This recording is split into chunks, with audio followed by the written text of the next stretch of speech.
This was me at 21, at my heaviest I've ever been. I had horrible eating habits and I was yo-yo dieting like crazy. I was slim and I was fat again. This is me in my mid-30s, in the best shape I've ever been. I adopted a set of skinny girl habits that I wish I knew in my 20s. Those habits that I'm going to share with you in this video will not only change your body, that's one thing, but it will actually change your complete life. It will change how you feel on a daily basis. It will change your energy levels. It will change your whole relationship with food and eating. And it will help you to create a new beautiful lifestyle for you that you can actually do until the rest of your life, because this is not a diet. Those habits will turn you into a completely new person, the skinny you.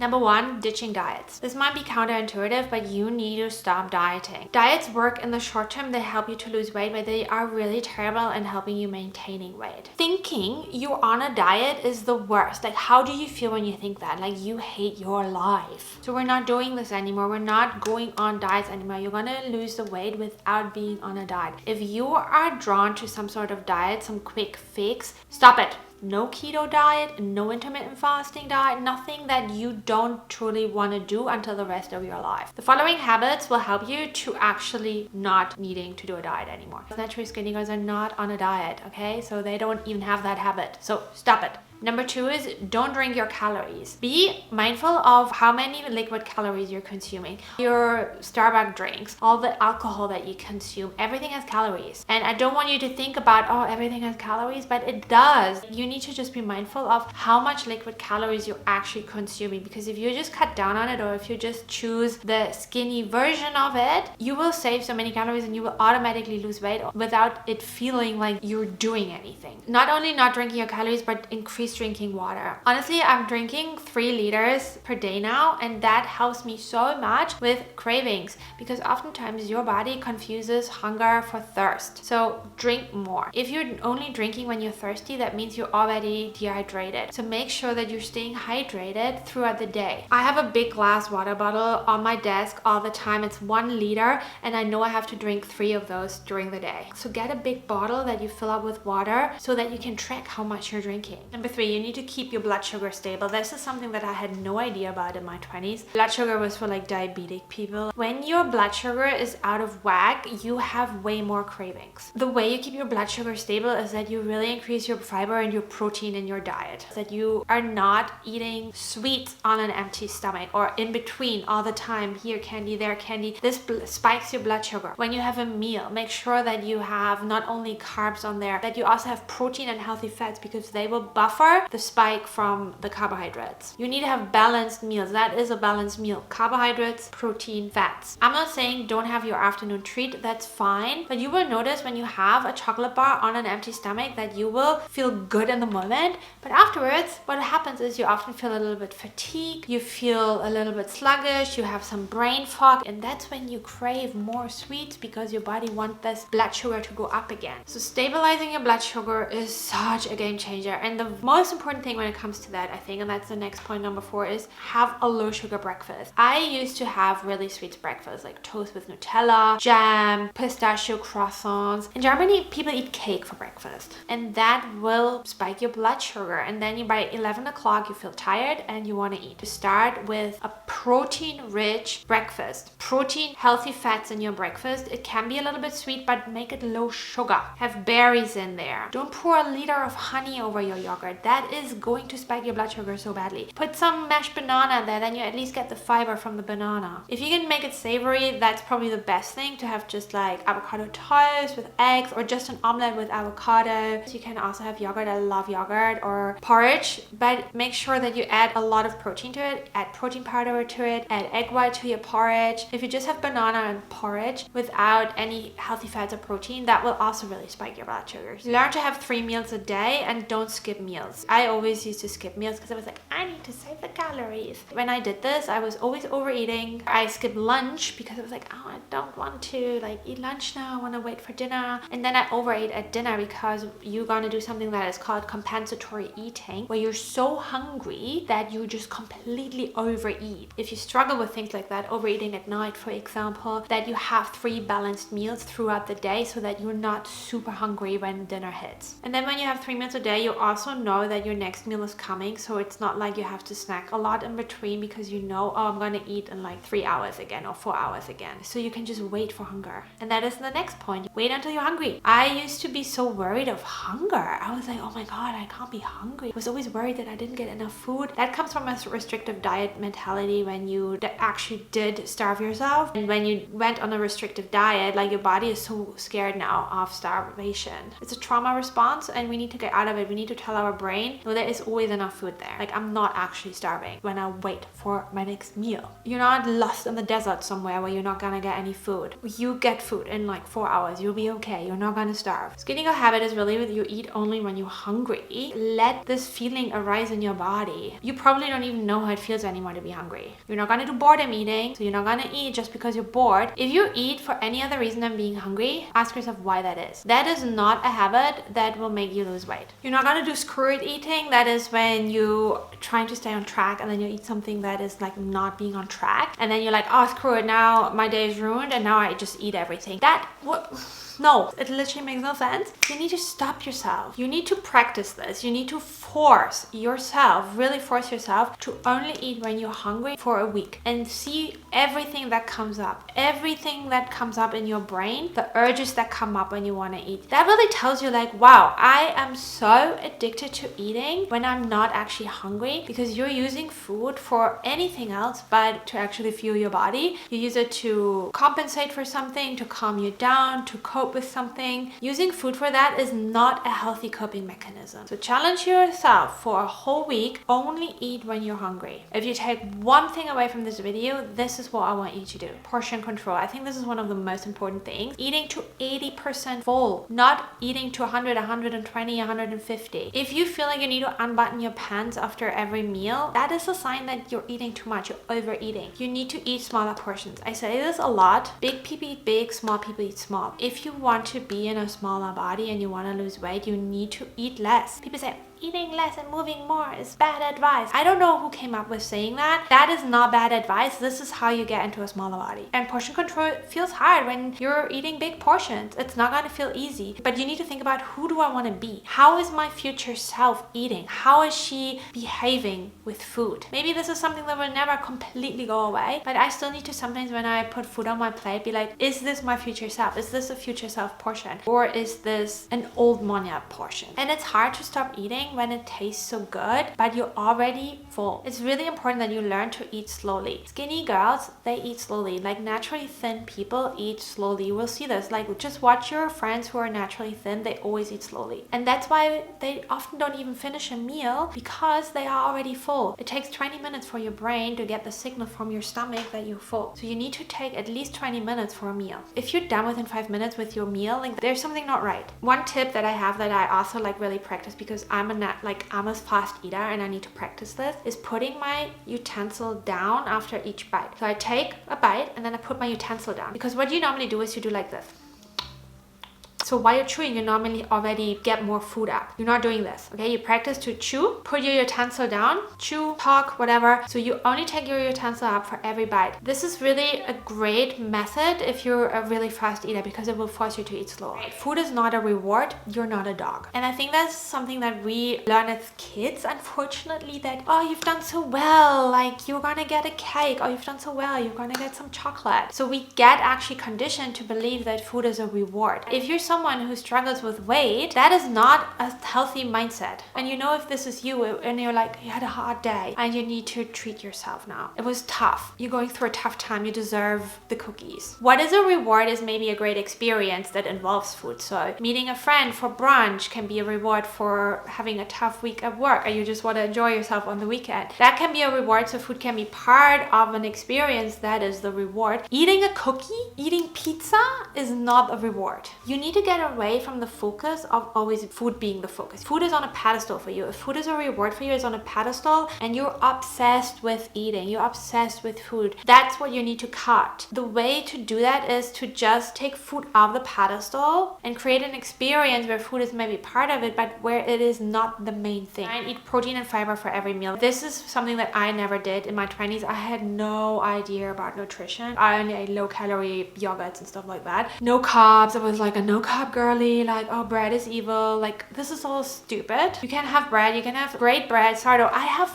croissants, but I don't have them for breakfast as the first meal of the day. And I'm not eating 3 croissants. I normally share a croissant with my boyfriend, and that's enough for me. Adding protein and fiber to every meal and just increasing the quantity of protein and fiber in your diet will help you to feel more satiated, will help you with your gut health. Fiber is so important for your gut microbiome, and that will then decrease the cravings, because if you eat a really low fiber diet, your gut bacteria is still hungry and you will still feel not satisfied because you have not actually fed your gut bacteria. They're still screaming. They're still like, I'm still hungry, I'm still hungry. That's why when you eat really low fiber foods, you can eat a lot of it and you're not actually getting full. Fiber rich foods like veggies, for example, they're also bigger in volume. So when you eat a whole broccoli, it's low in calories, but it's really a big thing that is in your stomach to be digested, and that's why you're not going to be hungry. Rather than eating 3 brioche buns that just like a sponge, like go really, really small like this, but have like 5 times the calories. You need to have healthy snacks. I personally think snacking is something that you really should reduce and just wait for your next meal. But if you obviously maybe want to have a snack in between meals, make it healthy. Make it a piece of fruit, make it apple, make it maybe some veggie sticks, make it some nuts, but don't go crazy on the nuts. Have like a little bit of nuts, maybe 15 grams of nuts. Have a couple of rice cakes, maybe with some cottage cheese or some healthy spread, some hummus, and have the treat food for a special occasion. So maybe you want to have a treat in the afternoon with your coffee. Have a treat as a dessert. Have treats on the weekend when you meet your friend for coffee. Really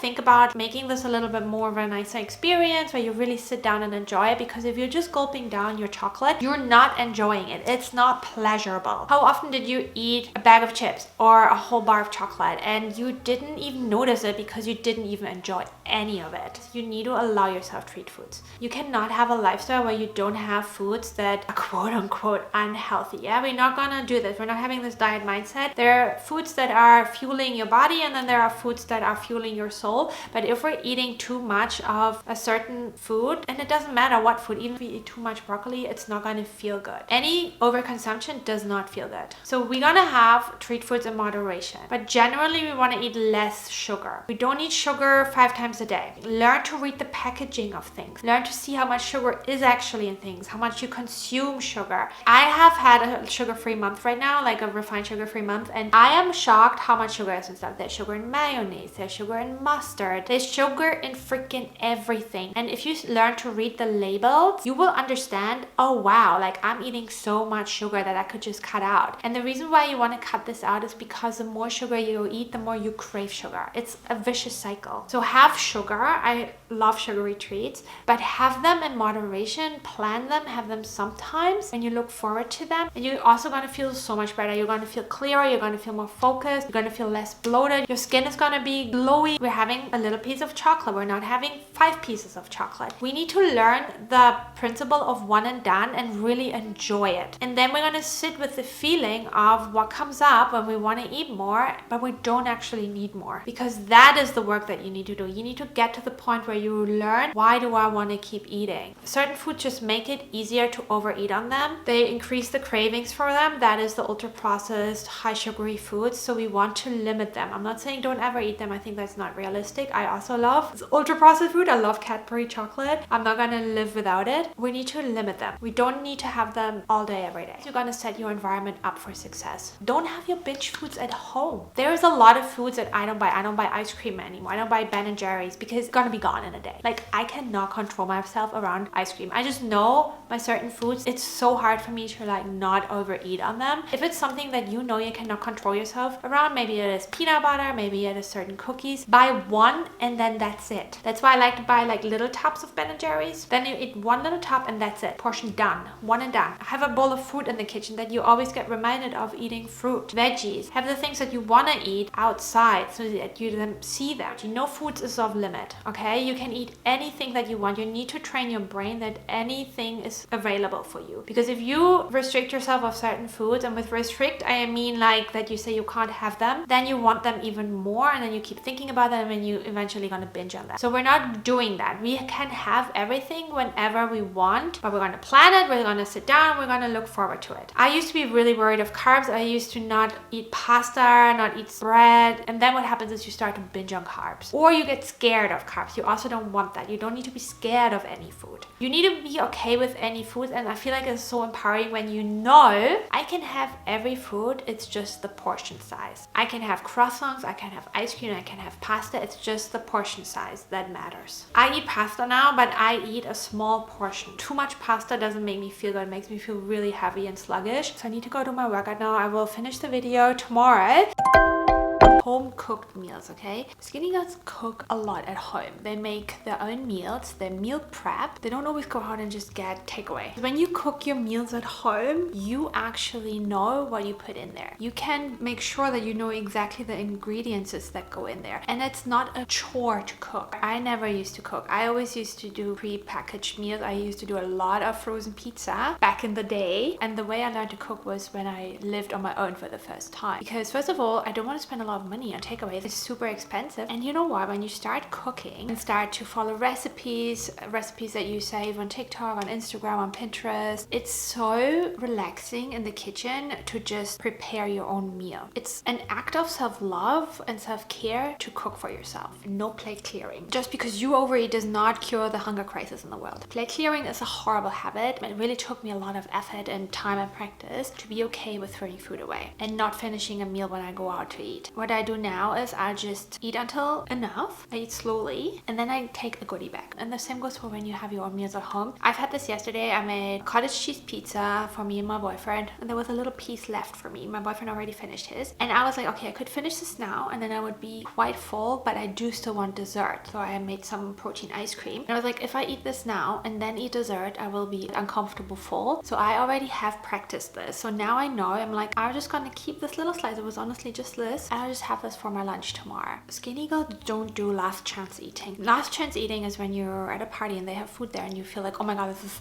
my only opportunity to eat this, my last chance to eat this. I need to now like overeat because I will never ever get this food again. Or you're at a wedding or you're on holiday and you have this feeling of, oh my god, there is like so much food and I will never eat this again. I will never come here again and now need to eat to get all of this in. Skinny girls don't have this. There's no urgency. There is no scarcity around food. You need to stop making food the freaking epicenter of your life. You need to have other things in your life that you enjoy, that you like doing. This happens when food is your sole focus, and it normally happens when you have been on diets because food was scarce and your body went into a trauma response. People who've never done a diet do not understand the scarcity around food. But this is something that you can change. This is just something that your brain created. It's a habit that your brain created, okay? It's a loop that your brain is currently in. You can break out of this. It takes a little bit of training and it takes a little bit of awareness, but you can do it. So first of all, you need to become aware when you're doing these things. The same with plate clearing. These are all habits that you have created because you think food is scarce and this is like your only chance to do it now. You need to find a different coping mechanism. If food is your comfort and food is your coping mechanism, you will never have a healthy relationship with food. It will always be on a pedestal and you will always have scarcity feelings and thoughts around it. So you need to find a coping mechanism that is not harmful and that is helpful for you. Something like going for a walk, journaling, listening to music. I love cuddling with my cats. That's a coping mechanism. For me, it's sometimes also just being on TikTok, just scrolling for a little bit. This is maybe not like super healthy, but it's definitely better than go and eat. Here's what I'm telling myself when I'm on holiday, because I'm definitely someone who struggled with this in the past, that I wanted to eat everything on holiday and I always felt like horrible. You need to tell yourself food will always be there. Yes, you might not go back to this specific bakery with a specific pastry. There will be so many other pastry spots that you can go to. You will go to so many other places in the world where you can try things. You probably live in a city yourself where there are great pastry treat places, it will always be there. And as a skinny girl, you're gonna plan your meals and you're gonna plan your snacks. You're just gonna have an idea of what you're actually gonna cook this week. I have a little meal planner and it literally changed my life. And then I pick out 3 recipes that I like to cook this week and I go grocery shopping for it. And my boyfriend does the other days of the week, so we share. You're gonna save money and you're gonna be healthy and you're gonna watch what you eat and you're just gonna take good care of yourself. If you're unfocused and you don't have any idea, you're just gonna grab whatever is around. This is definitely such a skinny girl habit. You have to move more. You'd have to go on your hot girl walks. Skinny girls walk. They walk everywhere. They take the stairs, they don't take the lift, they don't take the escalator, they just walk. And if you work full time like I do, you can still go for walks. You can go for a walk in the morning, you can go for a walk during lunchtime, you can go for a walk in the evening, you can split up your walks throughout the day. 10k steps is around 1.5 hours of walking. Get a walking pad. This is definitely an investment that was so freaking worth it for me. Walk when you watch a TV show, walk when you answer some emails. There is literally no excuse for you to not go and walk, because it's not a diet that you're doing, it's a lifestyle. You have to just become an active person. You just need to make it work. If you want to change your life, if you want to change your body, you need to become obsessed. I have a whole video on that, like to create that mindset to become the best version of yourself and get the body that you want. So make sure you watch this. It's really up to you. It's not up to any of the videos that you're watching. If you just keep indulging and watching videos and tips, it's not going to happen. You need to implement. I gave you habits now. If you start to implement them, even if you just start to implement half of them, you're gonna lose weight. So make sure you watch this video next. I already mentioned it, and I speak to you guys soon. Mwah.